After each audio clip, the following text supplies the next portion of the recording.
Bueno, y respecto a estos inesperados fallecimientos, la presidenta fue cuestionada hace unos minutos en la mañanera, donde, pues primero trató un poco de evadir el tema y después terminó respaldando las versiones de que uno se suicidó y que el otro perdió la vida accidentalmente. ¿A qué les huele? ¿A qué les suena?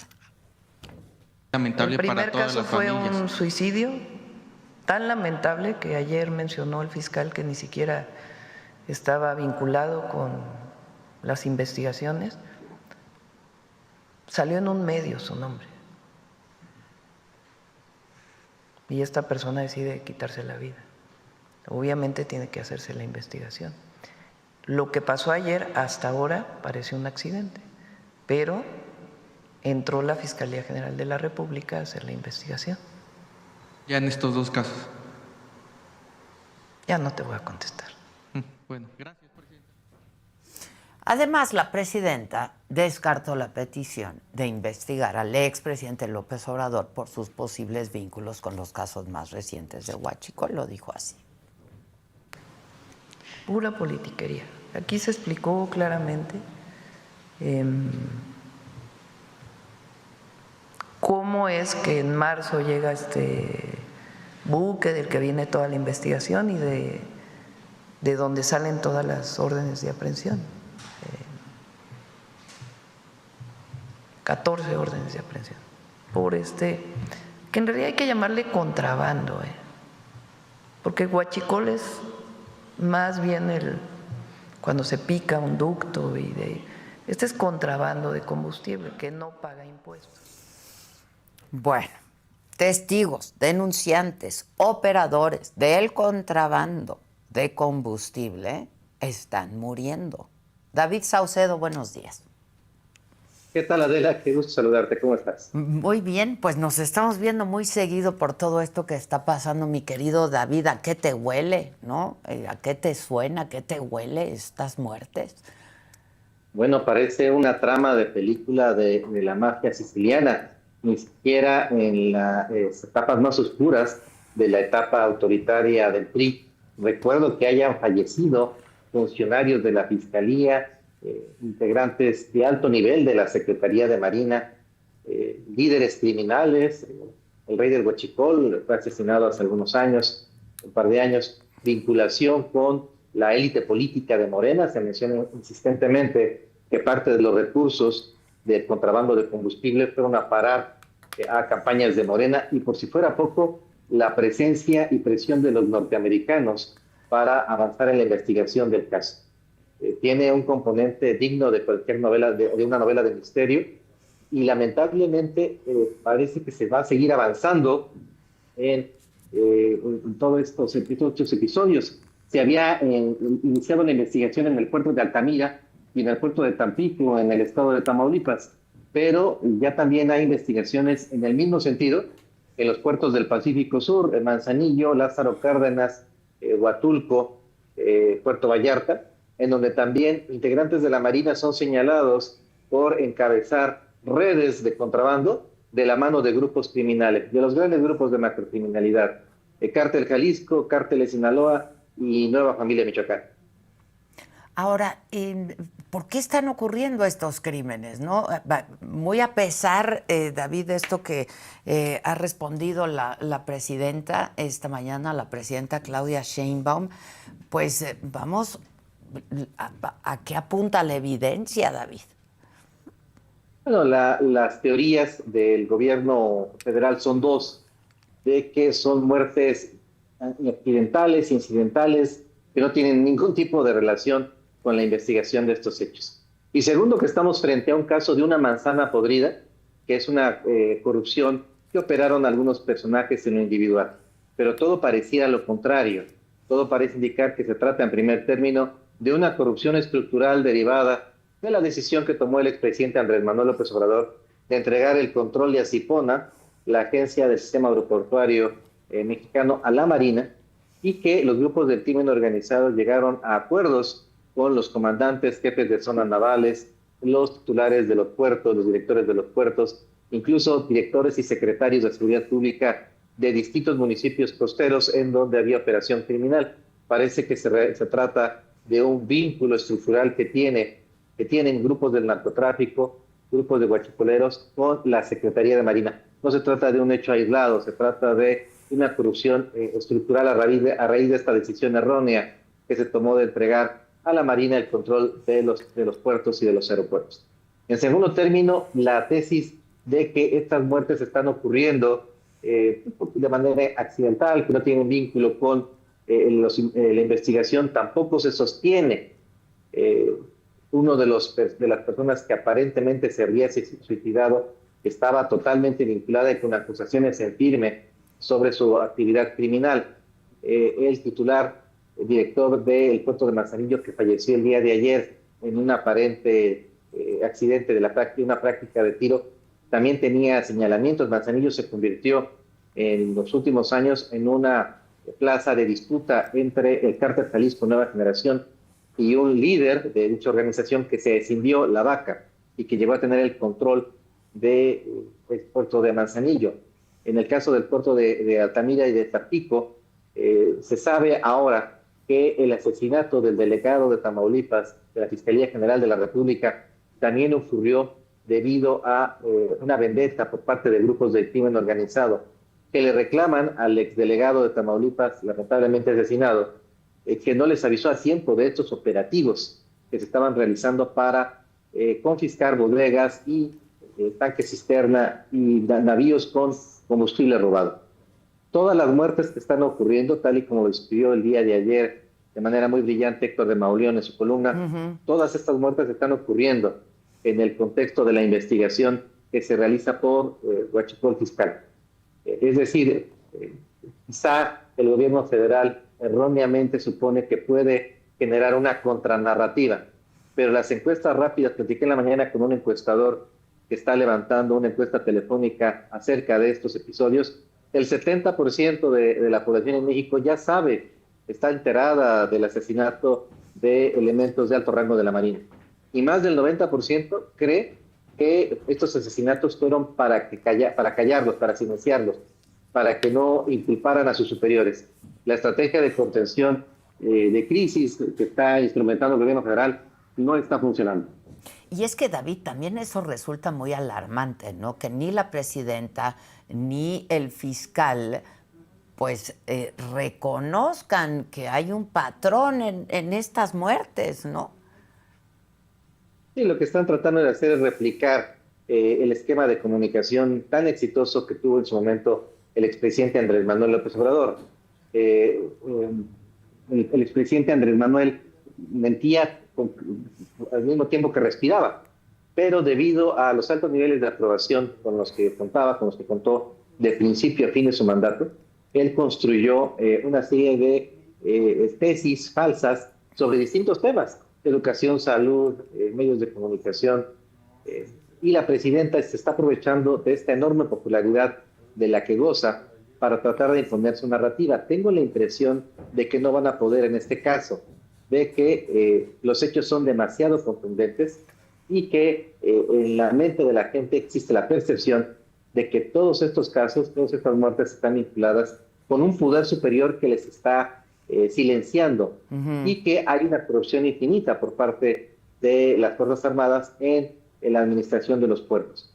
Me parece que el siguiente paso, si estas hipótesis que te he planteado el día de ayer y hoy son ciertas, los norteamericanos no se van a detener por esto, van a exigir que también se investigue al puerto de Manzanillo, al puerto de Lázaro Cárdenas y de Puerto Vallarta, en donde ellos tienen su atención, en virtud de que a esos puertos arriban cargamentos con precursores de fentanilo, y fentanilo a granel que después se procesa en México, se empastilla, se granula, para después ser enviado para consumo en los Estados Unidos. La perspectiva que tienen los americanos es que Omar García Harfuch se haga cargo de los puertos del Pacífico Sur, por lo menos, de los puertos del Golfo, por lo menos, para que se inhiba, se reduzca los envíos de droga hacia los Estados Unidos. Además decirte que Harfuch, en este sentido, aunque se sumó a la narrativa con la que se trata de exonerar a Rafael Ojeda, el exsecretario de Marina, es algo que había estado solicitando desde que tomó posesión como secretario de Seguridad, tener el control del Centro Nacional de Inteligencia y también de los puertos del Pacífico Sur. Es que pareciera que está diseminado pues por todos los puertos del país, David. Ayer decía aquí Damián Cepeda que esta es una red, esto es delincuencia organizada, crimen organizada del Estado mexicano, ¿no? Sí, por supuesto. De hecho, era un delito tolerado por las autoridades de ambos lados de la frontera, en virtud de que debido a la baja de producción de gasolina de Pemex, había escasez de gasolina y de diésel en ciertas regiones del país. Esa fue una de las razones, no la única, no la más importante, pero una de las razones por las cuales se compraron refinerías en el extranjero para poder garantizar el abasto de combustibles en México. Sin embargo, debido a que no había delitos de alto impacto, no había una violencia homicida como tal asociada con el tráfico de combustibles, contrabando de combustibles, debido a que el contrabando ayudaba a satisfacer la demanda nacional, debido a que había muchas personas enriqueciéndose con este delito y debido aparentemente a que parte de los recursos del contrabando llegaron a campañas de candidatos de Morena en el noreste del país. Era un delito ante el cual todos cerraron los ojos. Ahora sabemos que la investigación en torno a los sobrinos políticos del secretario Rafael Ojeda, exsecretario Rafael Ojeda, tienen cuando menos 2 años y medio. Avanzaron bastante las investigaciones, sin embargo, no se liberaron las órdenes de aprehensión porque nadie lo consideró necesario, porque este delito cumplía con varios objetivos, los que te acabo de comentar, y no había ninguna presión para ir en contra de los sobrinos políticos del exsecretario de Marina. Sin embargo, llega Donald Trump a la Casa Blanca, empieza su cruzada contra el fentanilo y contra los cárteles mexicanos, y hay una contraorden. Toda la información que se había acumulado de esta investigación se saca se empolva, se saca del cajón, y finalmente se liberan las órdenes de aprehensión y se suceden una serie de muertes que todas necesariamente están ligadas con el tráfico de combustibles. Pues sí, parece que los únicos que no lo ven están en el gobierno, ¿no? Oye, David, y cada vez nos enteramos de más de la historia, ¿no? Historia delictiva de estos 2 sobrinos políticos del ex secretario de la Marina, ¿no? Sí, fundaron empresas, se asociaron con juniors de la política mexicana, hicieron transferencias multimillonarias en varias ocasiones utilizando el sistema bancario mexicano con su propio nombre. Había un cordón, un anillo de protección en torno a estos personajes. Fueron particularmente descuidados y fueron dejando migajas de pan por todos lados. Me da la impresión de que ellos estaban confiados en el sentido de que no iba a haber una investigación o cargos formales en su contra. Y tienen cierto sentido, porque la verdad es que no se había procedido de esta manera en contra de elementos de alto rango, ni de la Marina, ni de la Secretaría de la Defensa. El último caso que yo recuerdo, seguramente también lo recordarán, fue la detención por instrucciones del presidente Ernesto Zedillo, del general José Jesús Gutiérrez Rebollo, titular en aquella época del Instituto Nacional de Combate a las Drogas, y que fue detenido por cargos de asociación delictuosa de estar respaldando a Amado Carrillo Fuentes, el señor de los Cielos, líder del cártel de Juárez. Pero de allí en más, yo no recuerdo otro episodio similar en donde está el caso del general Cienfuegos, detenido por los norteamericanos, repatriado a México y exonerado de todos los cargos que se le imputaban. De allí que es muy probable que se continúe con estas cadenas de detenciones. Seguramente algunos militares de la Marina de alto rango, reitero, por presión norteamericana y no tanto a un operativo interno de combate a la corrupción, por presión de los Estados Unidos, finalmente estarán en prisión. Veo difícil que sean extraditados, pero tengo entendido que la embajada americana está solicitando que algunos de estos detenidos sean llevados a los Estados Unidos para que se adhieran al programa de testigo colaborador de protección de testigos y de esta manera puedan dar más información a propósito de la corrupción que hay en el interior de la Secretaría de Marina. En toda esta trama hay ganadores y perdedores. Me parece que hay una caída en las primeras encuestas rápidas que se están levantando sobre este episodio de 10 puntos, cuando menos, de la imagen limpia que tenía la población en México sobre la Marina. Omar García Harfuch logra, me parece, finalmente obtiene una contundente y aplastante victoria. Después de todos estos hechos, para mí es evidente que le van a transferir a él y ya a su secretaría el control de los puertos de la Marina Mercante de México, por lo menos los más grandes, y seguramente habrá una especie de control civil sobre lo que ocurre al interior de la Marina, algo que se había estado solicitando desde hace décadas. Y esto por más esfuerzos que están haciendo en el gobierno y encabezados esfuerzos por la presidenta Sheinbaum de cuidar la imagen de la Marina, ¿no? De decir que fue la misma Marina la que denunció estos hechos, pero pues es que pues resulta inevitable, ¿no, David? No, y es inverosímil que el secretario Rafael Ojeda no supiera de lo que hacían sus sobrinos políticos, carreras dentro de la Marina que él mismo tuteló, cargos de alto rango que él les proporcionó y que además los hizo partícipes de decisiones de la Secretaría de Marina sin tener propiamente el rango de estar a un nivel de subsecretarios. Seguramente el propio Rafael Ojeda no le está pasando bien. Intuyo que los norteamericanos en algún momento también van a solicitar, si no su comparecencia, por lo menos tratarán de entrevistarse con él para que dé más información acerca de estos hechos. Tengo claro que para dar a conocer esta trama de corrupción al interior de la Secretaría de Marina, la presidenta Claudia Sheinbaum negoció que no hubiera cargos en contra de Rafael Ojeda. Y de esta manera tener todavía en la bolsa a la élite de la Marina, a la élite militar, para que sigan respaldando a la 4T. Hay que recordar que el expresidente Andrés Manuel López Obrador, una de las razones por las cuales les dio fuerza, poder a los militares, a la Marina y al Ejército, fue porque él mismo no quería repetir, lo dijo en varias ocasiones, no es una hipótesis mía, él la planteó abiertamente, él tenía la inquietud de que le ocurriera lo mismo que a Salvador Allende, que grupos opositores dentro de las Fuerzas Armadas pudieran frenar el avance de la 4T. De ahí que quitara este carácter institucional a las Fuerzas Armadas y los adhiriera formalmente por la vía de los hechos a su proyecto político. De ahí que la presidenta Claudia Sheinbaum, heredera de Andrés Manuel López Obrador, se vea en la necesidad de honrar este acuerdo y proteger hasta donde sea posible la imagen del Ejército y de la Marina. Oye, David, y no parece ser un caso aislado ni excepcional, ¿no? No, no. No, es un tema de corrupción estructural.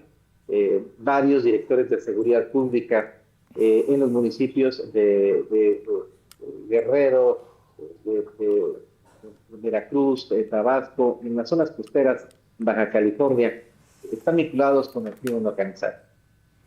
Varios jefes de zonas navales, los directores de los puertos, establecieron una sinergia criminal con varios de estos grupos. Evidentemente, bajo un esquema de contraprestación, recibían sobornos, pero no solo tenían una actitud de brazos caídos, fueron también partícipes, por lo que se alcanza a percibir, en el transporte, almacenaje, incluso confiscación de cargamentos de grupos rivales del narcotráfico. Sucedió lo mismo que ha sucedido cada vez que se involucra a las Fuerzas Armadas o a las instituciones de seguridad del país en el combate al narco. Cuando la Dirección Federal de Seguridad fue comisionada para combatir a los cárteles infiltraron a la Dirección Federal de Seguridad y después tuvieron que desmantelarlo. El Ejército desde hace tiempo realiza estas mismas tareas y también ha sido penetrado por el narco. Y lo que faltaba, la Marina, que no tenía labores de seguridad interna y que durante los sexenios de Ernesto Zedillo, Felipe Calderón, Felipe Peña Nieto, se mantenía al margen del combate a los grupos de narcotráfico, finalmente se le integra a esta lucha y sucede lo que tenía que suceder. La Marina fue penetrada por el narco. Pues qué thriller, ¿eh? Estamos viviendo y presenciando, David. No sé, ¿qué ves para el futuro próximo en torno a este asunto? ¿Cómo va a acabar toda esta historia? Bueno, seguramente esta situación de crisis de imagen y de credibilidad que atraviesa la Marina no le va a significar mucho a la Casa Blanca y va a haber más peticiones para que se avancen las capturas de integrantes de la élite militar que están vinculados con el crimen organizado. Van a pedir en extradición a algunos de estos personajes para que en los Estados Unidos puedan rendir declaración y se puedan consolidar casos que están armando allá en los Estados Unidos. Seguramente la remoción de mandos de la Marina de distintos puertos del Pacífico Sur va a provocar una disputa de los grupos criminales que tienen una alianza estructural con la Marina. Al romperse esa alianza, ese anillo de protección que la Marina les da, habrá grupos criminales que tratarán de apoderarse de ciertos puertos, como el de Puerto Vallarta, Lázaro Cárdenas, Manzanillo, quizá Guaymas, en Sonora, La Paz, que durante mucho tiempo, Los Cabos, que durante mucho tiempo ha tenido una especie de paz narca, pero al retirarse de la Marina y dejar a sus aliados del narcotráfico sin esta protección, habrá enemigos, grupos que tratarán de aprovechar esta coyuntura para invadir estas zonas y apoderarse de esas rutas. Los puertos son importantes porque son evidentemente los puntos de entrada y de salida de los cargamentos de droga. Híjoles, David. Bueno, pues como siempre, muchas gracias. Y ya rápidamente, ya que te tengo un minutito, si me regalas más, se pospuso la audiencia de Joaquín Guzmán en Estados Unidos. ¿Cómo lo lees? ¿Qué ves? Desde el día de antier estuvo circulando Radio Pasillo de que estaba tratando de incorporar él más peticiones de beneficios carcelarios y a cambio estaba dando datos adicionales que le habían preguntado, que le habían solicitado los americanos y que él no había proporcionado. Entonces tengo entendido que forma parte de una negociación que se está prolongando. Los americanos habían pedido N cosas a Joaquín Guzmán. Joaquín había dado un porcentaje de la información solicitada. Finalmente, ante más beneficios, la posibilidad de obtener más concesiones, se decide a entregar esta información. Pero cada vez que Joaquín da datos a los Estados Unidos, se ve en la obligación de avisar a sus hermanos en México. Me refiero a Iván Archibaldo y a Jesús Alfredo. Se trata de una serie de traiciones pactadas. Lo que hace Joaquín Guzmán es dar datos acerca de jefes de plaza, rutas comerciales, autoridades políticas y policiales y militares vinculadas con el cártel de Sinaloa, pero antes de hacerlo les avisa a sus hermanos, y de ahí que en varias ocasiones cuando hacen desmantelamiento de narcolaboratorios en México no se detiene a nadie, los hay detenidos, se hacen sin disparar una sola bala. Se trata evidentemente de entregas pactadas. Ya. Se pospuso un mes, ¿no? Por lo pronto. Se pospuso. Sí, me parece que es lo que están solicitando. Y ya podría ser un poco más, porque Joaquín está llegando a acuerdos con sus hermanos. Toda esta información que está entregando a las autoridades se hace con conocimiento de los chapitos que están en libertad y que siguen teniendo el control de su facción. Ya. Te agradezco mucho, David, como siempre. Te mando un abrazo desde aquí y vamos a ver cuál es el próximo capítulo de este thriller, ¿eh? Me parece que no tardará mucho antes de que llegue la siguiente entrega. Ya. Un abrazo. Gracias, David. Muchas gracias. Bien, saludos. Gracias. Pues ahí está, testigos, denunciantes, operadores del contrabando de combustible muriendo. Eso es lo que está ocurriendo ahora en nuestro país. Y yo, como siempre, me tomo un segundo, unos minutitos para agradecerles muchísimo el que nos acompañen, el que nos sigan. Eso es señal de apoyo y de confianza. Les agradecemos muchísimo porque gracias a este apoyo y a esta confianza que ustedes a través de los años nos han venido demostrando aquí en La Saga, a que se suscriban a nuestro canal, a que estemos creciendo en cuanto al número de suscriptores y al número de miembros también, es que estamos en los primeros lugares de canales digitales en nuestro país. Gracias a tu preferencia, La Saga se encuentra en el top 10 de streamers más